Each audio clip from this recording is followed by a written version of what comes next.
Hello and welcome to my YouTube channel. If you're regular here, you know I review many photographic, audio and video related products. Well, today we're not reviewing the product. I'm looking at the autofocus of the Panasonic cameras in general. Now, I've recently done a video about the Panasonic G100, and here it is. And on my GH5, a wide angle shot of my GH5, this background picture here was pulsing. Completely common with Panasonic cameras. It is absolutely so common, it's unbelievable. And I didn't notice it when I was filming it because I couldn't see it on the small screen. I'm actually doing this video. I've readjusted the autofocus settings in video. You can adjust the sensitivity, and it was recommended by another YouTube video to set it to, now here we go, for the speed to be set to -1 and the sensitivity to -3. Well, I had it at the highest, so that might be why it was pulsing. I'm hoping that it's now cured on the wide shot. Interestingly, the close-up shot, I've got two kind of close-up shots running here. So I've got one of my GH5s, this one here, running a close-up shot with the Sigma 30mm lens on, which is effectively 60mm on the GH5.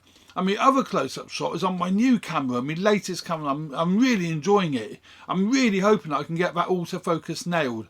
Although it does seem to be working on this one, but it is the full frame Panasonic Lumix S5, and I have got the 30mm, the same 30mm Sigma lens fitted to that, but it's obviously in APS-C mode because it's an APS-C lens. So we're looking at that on the Panasonic S5. Now, I've put all the focus settings on all three cameras to -1 and -3. So if that does cure this pulsing on the background, then I'm going to be well chuffed. But particularly looking at the wide shot here, this is my other GH5, and that's with the 12 to 35 Lumix lens, the Pro 2.8 12 to 35 lens, and that's for one. But I saw this really bad pulsing. I'm sure the viewers will notice it when you watch the video, but because I do it as a multicam edit, it may not be so noticeable. But I've deliberately put up the same image on the background, so I'm trying to replicate exactly the same scene, as it were. So I'm hoping, as I said earlier, that now I've set it to -1 and -3, because all three cameras were set higher. I'm hoping now it will just stay locked on my face, because it shouldn't really move. And it shouldn't be pulsing. Apparently, once it locks on your face, it should stay locked on your face. So, you know, we're going to keep looking at this this GH5. I'm still going to upload this video, even if it is pulsing, because I want you, the viewers, to see the effect that this Panasonic depth from defocus has.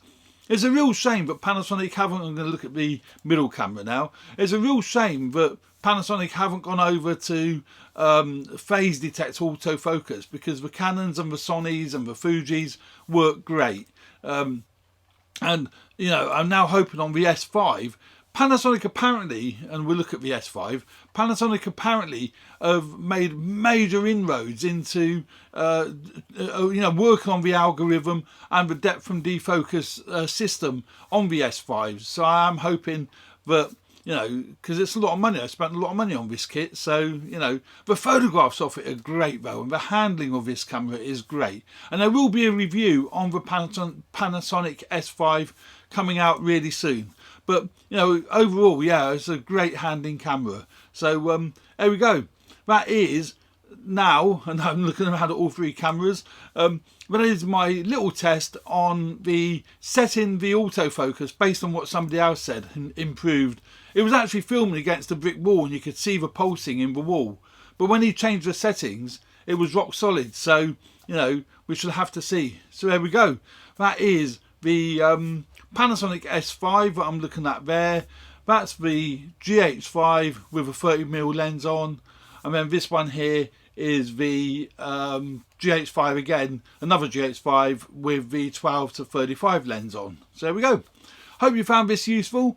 Well, you don't find it useful if you own Panasonic cameras or you're looking at buying a Panasonic camera, I'm sure. Otherwise, you probably won't find it at all interesting. But there we go. Thanks for watching. I hope you find my channel useful and you do find videos on here that are really helpful to you.